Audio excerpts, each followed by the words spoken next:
Singh laid down the history. Bofor's case, Union of India Vinchata, Indira Sahni. These 9 judges' cases, Justice Pandian either has headed or has contributed substantially in laying down the law. In S.P. Gupta case, that is called as judges appointment, transfer of judges, chief judges and chief justice of the High Court case. How it was dealt with, I will just quote one para, which is more very important. I quote, the strength and effectiveness of the judicial system and its independence heavily depends upon the caliber of men and women who preside over the judiciary, and it is most essential to have a healthy, independent judiciary for having a healthy democracy, because if the judicial system is crippled, democracy will be crippled. If the vulnerable section of the people are completely neglected, we cannot claim to have achieved real participatory democracy. Look at the underlying principle behind it. In Bisalji and Union of India, again important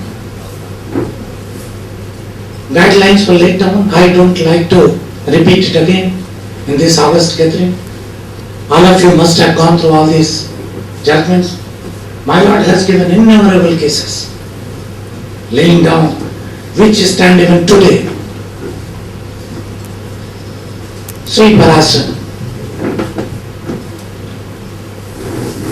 During this period, when Justice Pandian was delivering landmark judgments, Mr. Parasan used to appear in almost all cases. This was the time. I have my personal experience. I used to go to his office. I used to sit with him. I used to learn from him. His contribution is well known. I should not repeat. Only a few incidents I will tell, which indicates the greatness of a man. And that also, what the President of Bar Association has said right now, give something to the young members of the bar. His conduct itself is sufficient to follow, to emulate it. Even if he doesn't write any book. I tell you some examples. There was a case known as Indian Express case. Mr. Parasan, as Solicitor General, was appearing for Union of India. Lieutenant Governor and Municipal Council of Delhi passed an order directing Indian Express Group to vacate the premises which was allotted and hand over the position. Mr. Parasan examined the case and decided to advise the government not to pursue the case, better put the notice.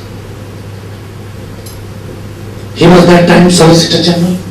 I was a young member of the bar. And this news spread. Bar members felt, being the strong government, very strong Prime Minister, and if he is not pursuing the case, he has withdrawn the case.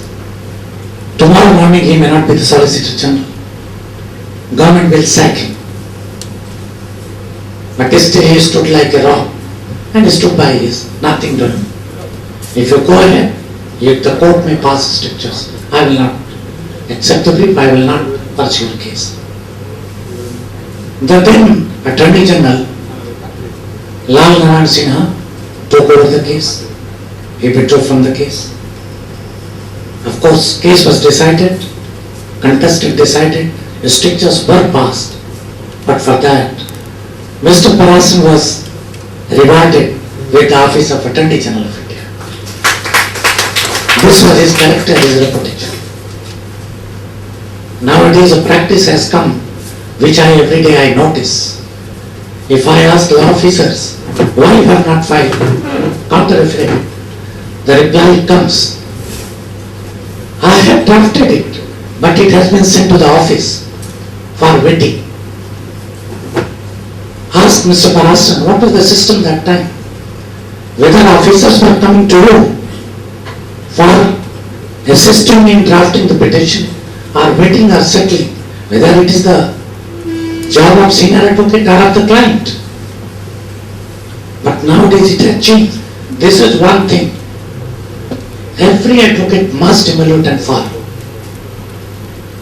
Advocate will not go to the officer or a big officer.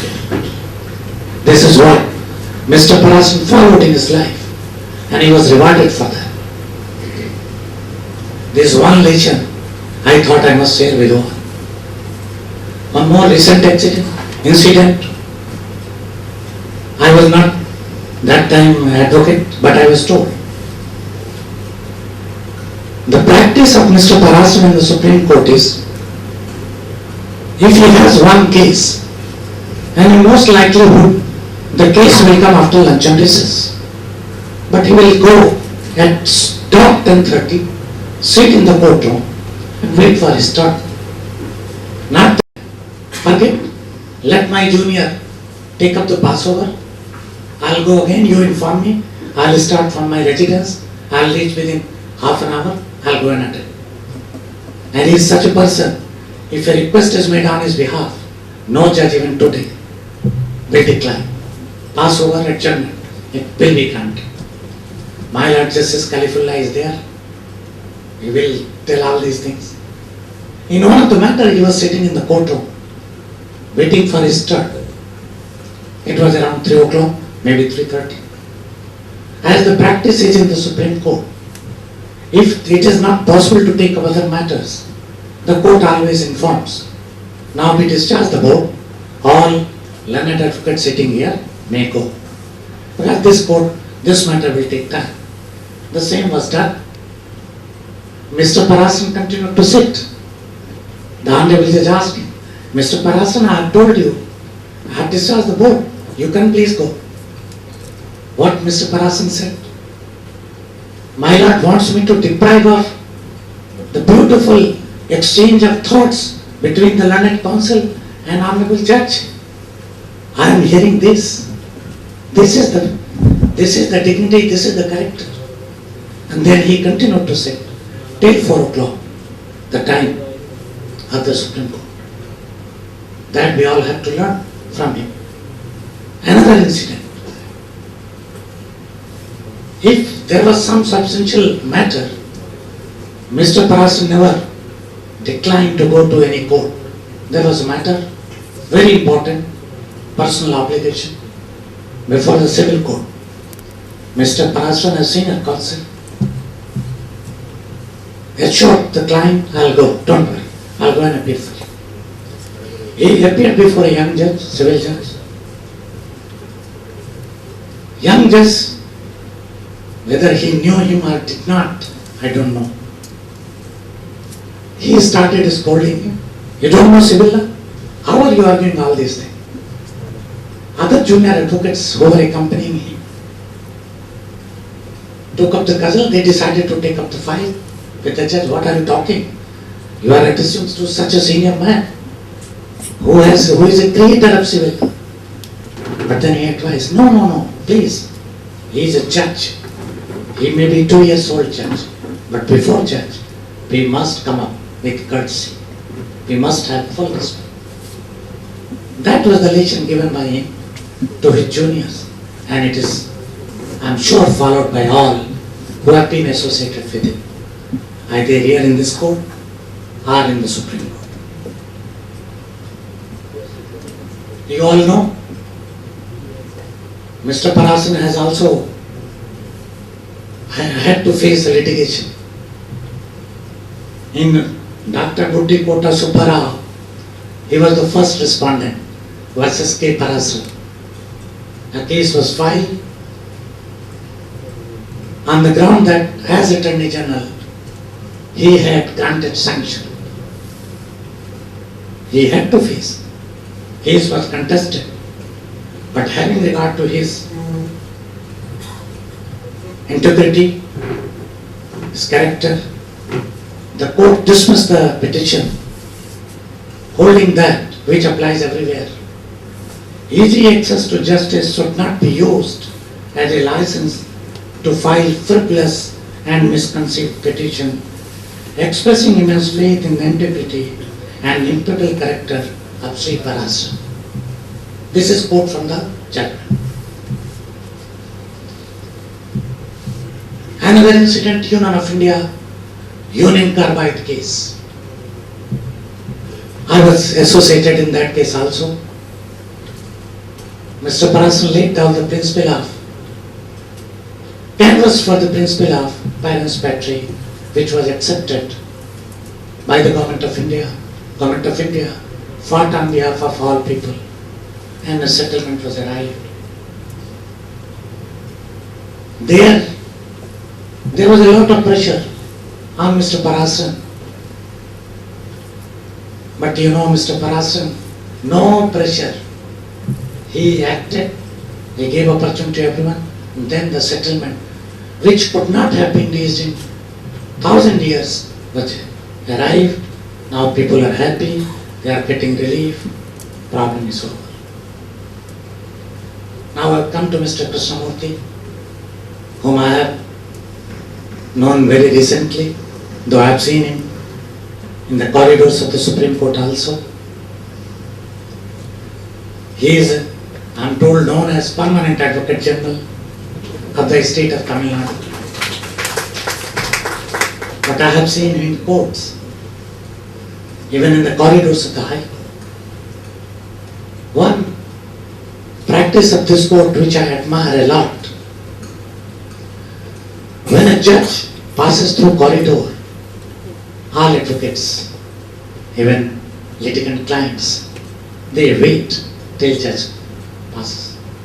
Mr. Krishnamurti, who has created several judges, senior advocates, also stands along with him. I was shocked the first day when I saw him standing, and virtually I was about to ask, oh, why are you standing? And I was told, no, this is the tradition of this court and it is being followed.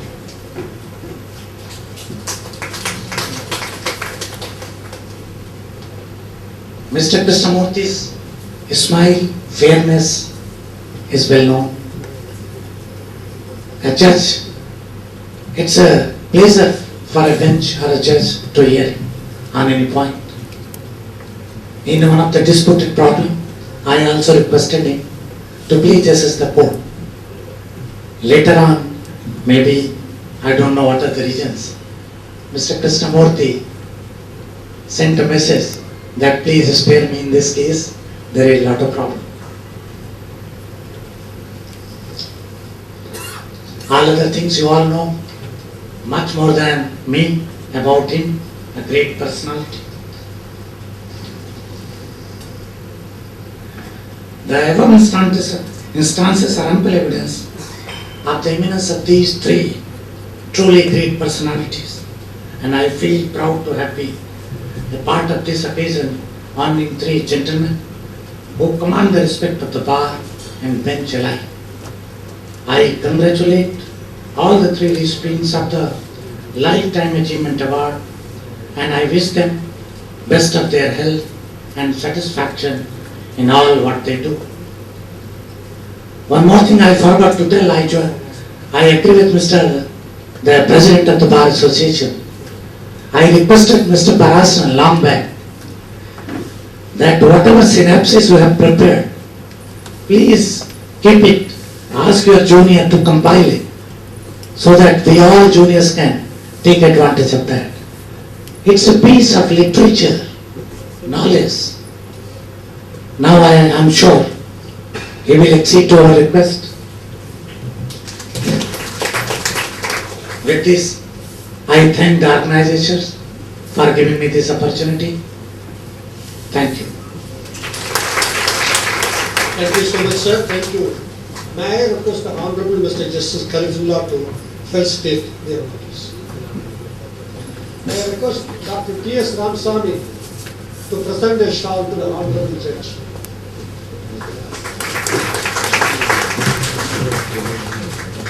I'd like to present a shawl to all the three awardees.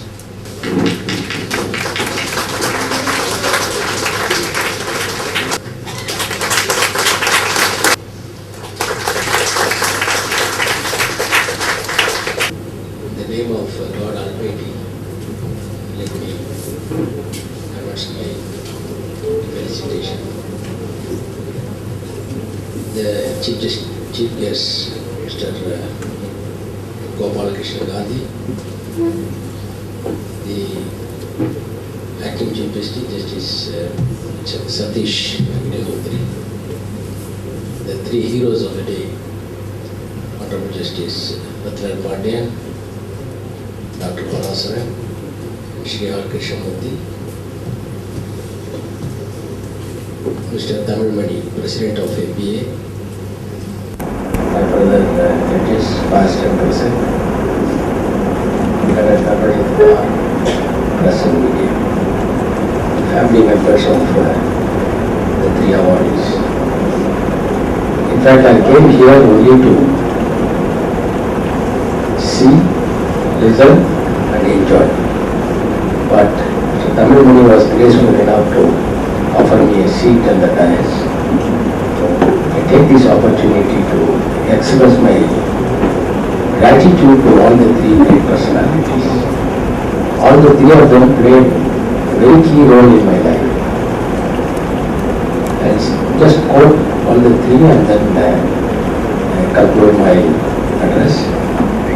Justice Ratnal Pandyan, you all will be knowing that he was very close to my father, late Mr. Justice Makir Muhammad. Both of them used to travel together to the court. And that's how I know Justice Ratnal Pandyan so very intimately from my childhood. When I started my practice, I can tell you for the youngsters, if it is Justice Ratnal Pandyan's court, you will feel at ease. Absolutely, you will not find any difficulty at all, no inhibition. You need not even have any fear that you don't know the law or you don't know the facts. It will be so comfortable in his court, the juniors. And we have experienced that when we move a bail application or second appeal, as Mr. Tamil Mani put it, he will make the lawyer so very comfortable in the court. That was his approach. No wonder that today he is being awarded this great award by this MBA. Shri Krishnamurthy, two instances I must tell. One day I was walking along the corridor, he called me and said, "You come and meet me." He was then the advocate general. It was a governor's room. He called me and said to his chamber, asked me, do you have any difficulty in accepting standing counsel post in the Tamil Nadu Electricity Board? He said, I have been watching you, you are doing well in the court. So I wish that your assistance, you can offer your assistance to the board. I didn't know him at all before that. Purely by watching my performance, see the greatness of this gentleman. No, he did not stop with that. Thereafter I continued for about a year or so, and then that assignment didn't continue. Then in 99, again he called me and said, this time, Mr. Khalifullah, will you have any difficulty in accepting a position as a High Court judge? Again, he said that I find that your performance is good. See the greatness of the person. I did nothing for him. And he on his own called me and said, Chief Justice wanted some names to be suggested. If you are willing, I will suggest your name. And that is how it fructified, ultimately. I got elevated. And then he said, Mr. Khalifullah, see, because I suggested your name, never ever think that you are obliged to me. That is the greatness of it. It is in this quadrangle he said that. I know the exact place where he said that. And Mr. Parasaran, I attended Satish wedding as a judge. I wished him along with others. He hugged me and said, "You may not know, you and my father were benchmates." By alphabetical order, they used to sit appears in the law college. Mr. Parasaran, Mr. Pakri Shankar and Mr. Pakir Muhammad. He said that, and then he said, "I want to see you there in Delhi." And see the words of such great personalities always proves to be a real one. It is, you see, the proof of pudding is in eating. You see the audience today. I have never seen on a Saturday when such functions are held, there is so much response. It's really spontaneous. It is because of the great personalities who are being awarded this great award by the MBA, and so much the audience, the hall is full. Thank you very much for the opportunity. I really want to enjoy the speech of here and enjoy the speech of Mr. Gopal Krishna Gandhi. I myself told him I heard him once in this very hall when the High Court invited him for a lecture. Today I was to hear him along with all of you. Thank you very much for that. Thank you very much, sir. May I request Mr. G. Masalamani, Senior Advocate, to felicitate Mr. Shmuel. Honorable Acting Chief Justice, Satish K. Agnihotri, Sri Gopal Krishna Gandhi, former Governor of West Bengal, Honorable Justice Khalsala, Judge Supreme Court of India, Honorable Thiru S. Ratnavelu Pandyam, former Judge Supreme Court of India, Thiru K. Parasaran, former Attorney General of India, Member of Parliament, Thiru R. Krishnamurthy, former Advocate General of Tamil Nadu, the family members of the three recipients of the award today, Honorable Judges of the High Court of Madras, Honorable former Judges of the High Court who are graciously present today. I am bound to name them. They are the elders of this house. We always respect our elders. J. Kanagaraj, J.K.J., Govindarajan, Bal Subramaniam, Justice Hadi, Justice Pasha, Justice Bhaskaran, Mr. K.R. Tamilmani, and Tamil Nadu President and Secretary of Madras Bar Association, Mr. Paul Kanagaraj, President of Madras High Court Advocate Association, Mr. A.L. Somya, the Advocate General of Tamil Nadu, the Additional Advocate Generals, Common Pleaders, Law Officers, Registrar General and other registrars of this High Court,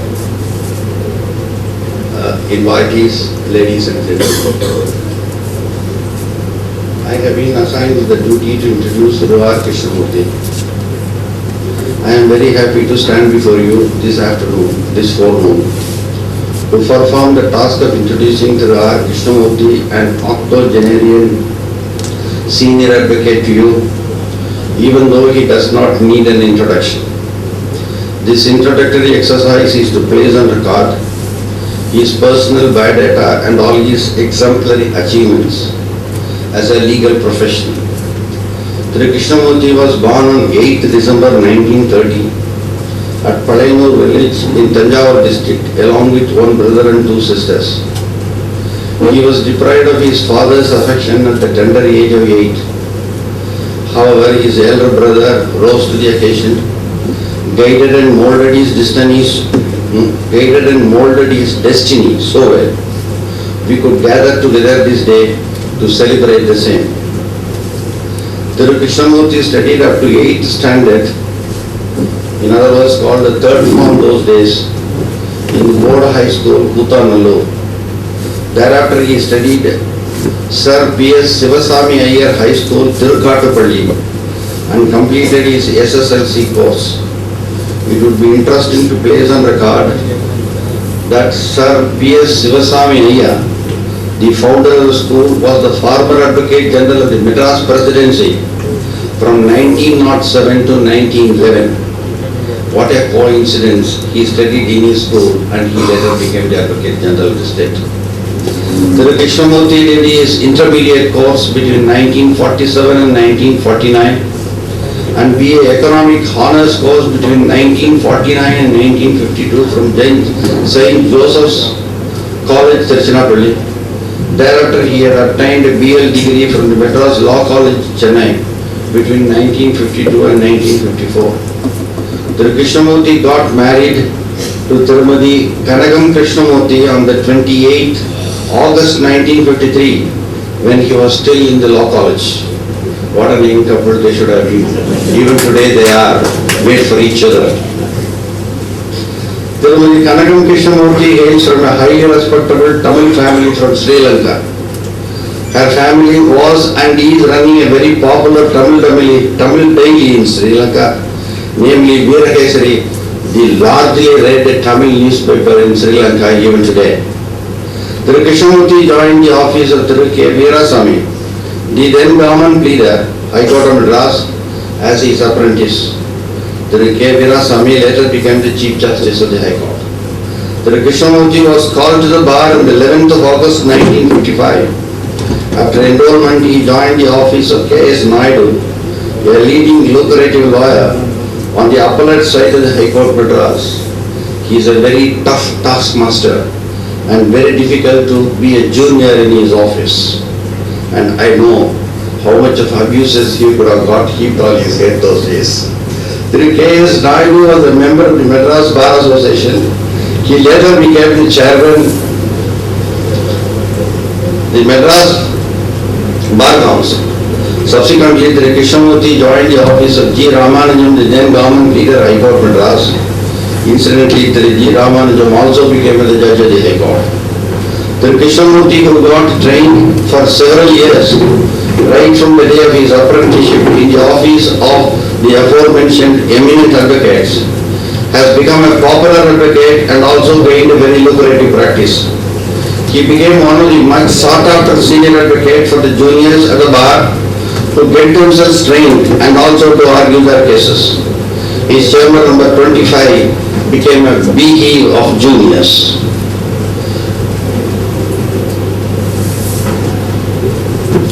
His chamber 25. And he then, recognizing his potential, the then government appointed him as a government leader during the year 1978. Soon thereafter, on 15/8/1980, he was appointed as Advocate General of Tamil Nadu, which position he continued to hold till 1989. On 13/12/1981, he was designated as a senior advocate of the High Court. Subsequently, he was elected as the chairman of the Bar Council of Tamil Nadu, and he held the post with distinction between 1984 and 1989. Thiru Krishnamurti was once again invited to take over the office of the Advocate General of Tamil Nadu in the year 1994, and he held this position till 1996. It should be placed on record that Honorable Thiru Justice D. Raju, Honorable Dr. Justice A.R. Lakshmanan, former judges of the Honorable Supreme Court of India, were associated with Thiru Krishnamurti before their elevation to the bench. More than 60 advocates got trained in the chamber of Thiru Krishnamurti. Thiru Krishnamurti, during his long practice as a legal professional for about 58 years, has appeared before Honorable Supreme Court of India and almost all the high courts in India. And he has contributed a great deal for the development of law by arguing innumerable number of landmark cases. If you click R. Krishnamurti in any e-law journal, you will come across endless judgments in which R. Krishnamurti had appeared and argued. Due to paucity of time, I am not adverting to the reported cases argued by him. Thiru Krishnamurti is a multifaceted personality. He is a very popular and senior Rotarian for more than 40 years. He is the president of Narada Gana Sabha, Chennai. He is also a very senior member of the Masonic Lodge and a recipient of 50-year long-term job. He was also the president of the Madras Bar Association. He gets served and serving in many high court committees. He is an embodiment of simplicity, integrity and industry. His preparation and presentation of cases are par excellence. He is a role model to be followed by juniors. He looked frail, weak, but he is strong as steel in espousing the cause of the bar, which indeed was witnessed by us during 2009 bar agitation. Sri Krishnamurti is bestowed with a son briefcase to the racer, himself an advocate who has four-crossed to business. He is currently the president of the Madras Cosmopolitan Club. Sri Krishnamurti is also blessed with 2 daughters, 6 grandchildren and 2 great-grandchildren. He is popularly known as RK at the bar. He richly deserves the recognition that is being conferred on him this day. May he live long. May God bless him with good health. I congratulate and appreciate the President and the office bearers of the Madras Bar Association for the thoughtful action to recognize the services of the eminent members of the fraternity. Thank you very much.